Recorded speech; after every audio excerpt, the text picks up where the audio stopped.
Class 10 का chapter 3.2 दो चर वाले रैखिक समीकरण के बारे में जानेंगे। दो चर वाले रैखिक समीकरण, रैखिक समीकरण युग्म को हल करने की बीज गणितीय विधि के बारे में जानेंगे। पहला है प्रतिस्थापन। प्रतिस्थापन में होता है क्या, हम यहाँ पर x या y का मान निकाल कर दूसरे समीकरण में प्रतिस्थापित कर देंगे और वहां जो मान निकलेगा वही होगा x और y का मान।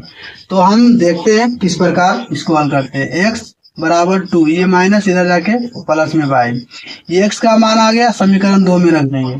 समीकरण 2 में x का मान रखने पर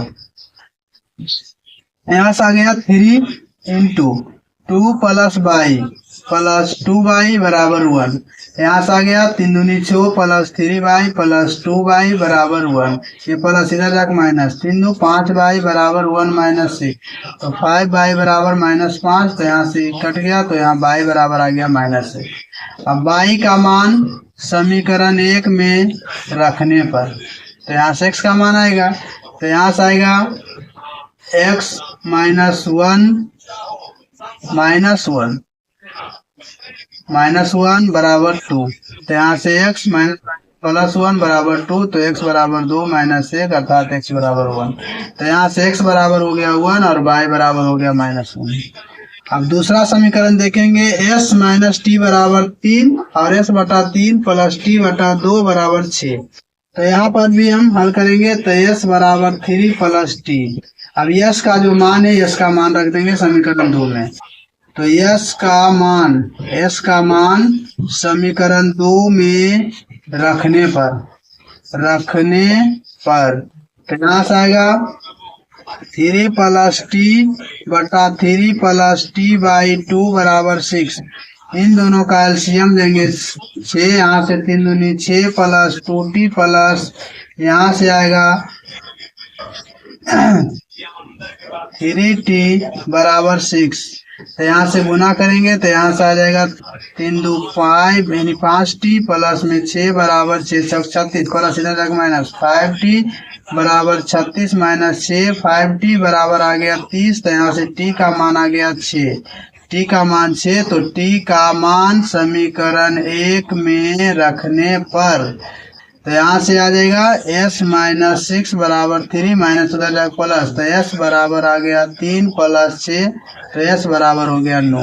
इस प्रकार s का मान जो आया 9 और t का जो मान आया 6 ज्ञात हुआ। अब जानेंगे विलोपन विधि। विलोपन विधि क्या है, तो विलोपन विधि में हम x का मान या y का मान बराबर करके समीकरण को घटा देते हैं। वहां जो मान आता है वो x या y का मान आता है, पुनः समीकरण उसको 1 में रख के या 2 में रख के अगला मान हम ज्ञात कर लेते हैं। तो यहाँ देखेंगे 2x प्लस 3y, तो यहाँ x को अगर बराबर करना है तो यहाँ 5x प्लस 2y बराबर 3 है, तो यहाँ x का मान 5 है, यहाँ 2 है। तो इन दोनों को बराबर करने के लिए दोनों का एलसीएम लेंगे, तो समीकरण 1 में 5 से गुना करेंगे, समीकरण 2 में 2 से गुना करेंगे। 5 दूना 10x प्लस 5 या 15y बराबर 40। यहाँ से 5 दूनी 10x प्लस में 2 दूनी 4y और यहाँ से आ गया बराबर में 9 दूनी 18।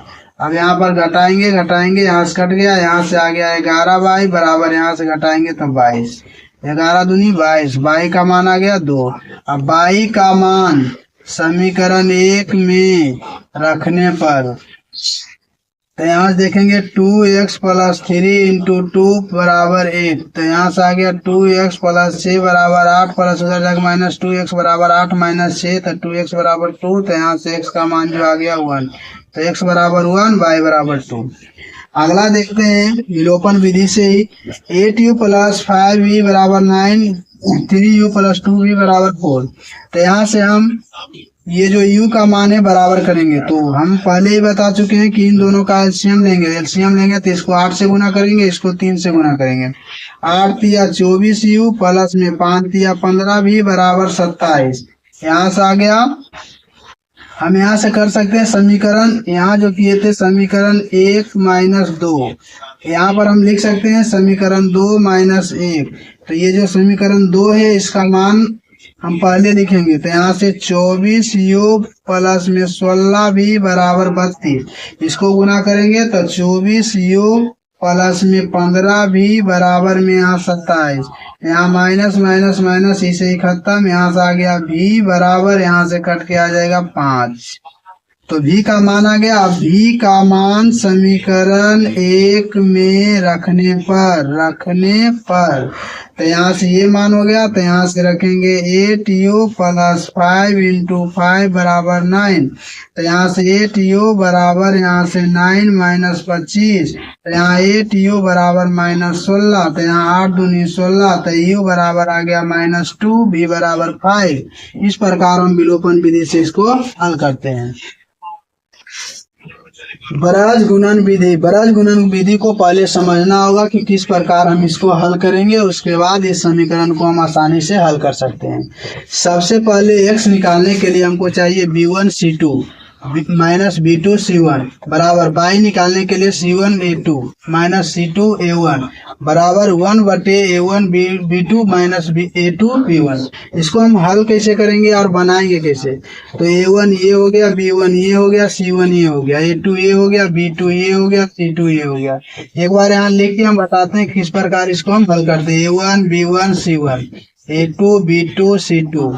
तो जब हमको निकालना होता है x का मान, तो पहला को हम इसको हम घेर लेते हैं, अर्थात इसका में दिखाना नहीं होता। अभी इन दोनों को हम गुना करेंगे। यहाँ देखा जाए तो यहाँ b1 c1, तो यहाँ से b1 c2 है, यहाँ से जो गुना होगा तो b2 c1 हुआ। अब अगर y का मान निकालना तो बीच वाला घेर लेंगे और इन दोनों को गुना करेंगे, तो y बटा में आएगा a1 c2 माइनस में a2 c1।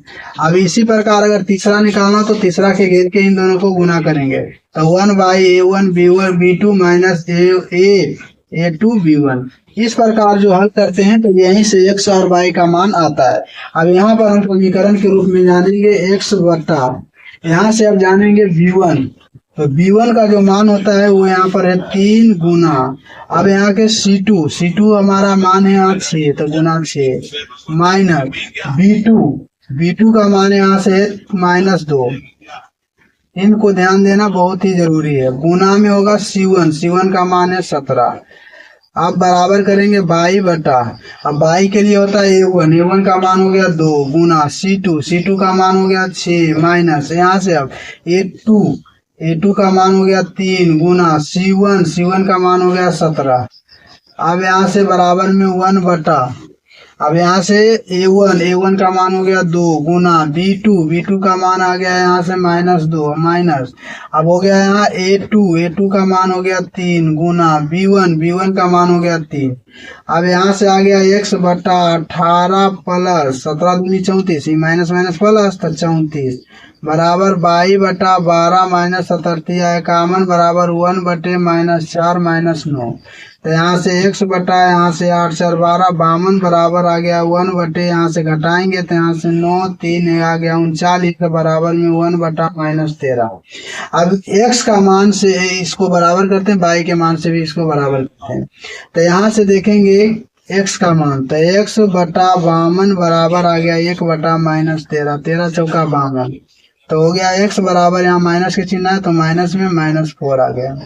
अब y का मान निकालने के लिए हम लगाएंगे y बटा 1 माइनस 39, अब बटा में आ गया 1/-13, तो 33 तो यहाँ से y का मान आएगा 3, तो x का मान -4, y का मान 3 आया। फिर अगला समीकरण को हल करने के लिए हमको लिखना होगा, यहाँ कुछ नहीं तो एक है, यहाँ भी एक है, a1 b1 c1 a2 b2 c2। अब इस प्रकार हम हल करेंगे x बटा, अब इसको हमेशा याद रखना है कि x को लिखना है तो x वाला को हटा के यहाँ से देखेंगे कि कौन सा फॉर्मेट हम लगाते हैं, यही फॉर्मेट यहाँ लिखा हुआ है।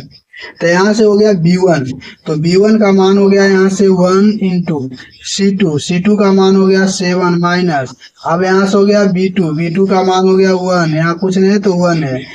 अच्छा यहाँ पर u का मान निकालना है तो u रख लेंगे। अब 1 हो गया b2 का मान यहाँ से आ गया, सबसे पहले b1 का मान यहाँ से आ गया, b1 का मान 1 गुना हो गया c2 का मान हो गया 7। अब जानेंगे b2 का मान हो गया 12, तो यहाँ से 12 गुना अब आ गया B2 के बाद C1 का मान हो गया 7 बराबर। अब हम निकालेंगे V का मान। V के मान के लिए हम क्या करेंगे, A1 का मान कुछ नहीं तो 1 है, गुना में यहाँ रखेंगे C2 का मान आ गया 7 माइनस में A2 का मान आ गया 5 गुना। अब C1 का मान आ गया 7 बराबर 1 बटे, अब आएगा A1 का मान हो गया 1 गुना B2 का मान आ गया 12 माइनस A2 का मान आ गया 5 इंटू B1 का मान आ गया 1। अब यहाँ सरल करेंगे U बटा 7 माइनस 84 बराबर में V बटा 7 माइनस 35 बराबर में 1 बटा 12 माइनस 5। तो यहाँ से घटाएंगे U बराबर, यहाँ से आ गया 7, यहाँ से बच गया 7 बराबर में माइनस 77, यहाँ V बराबर आ गया, घटाएंगे तो माइनस 28, यहाँ बराबर में 1 बटे आ गया 7। अब बराबर कर देंगे U बटा माइनस 77 बराबर 1 बटे 7, 77 आ गया। U बराबर जो आ गया माइनस 11। अब V बराबर जानेंगे, V माइनस 28 बराबर 1 बटा 7, 7 28 4, तो V बराबर जो मान आया वो माइनस 4 आया। तो U का मान और V का मान, इस प्रकार हम ब्रज गुणन विधि द्वारा हल करते हैं। तो ये हुआ दो चर वाले रैखिक समीकरण हल करने की विधि।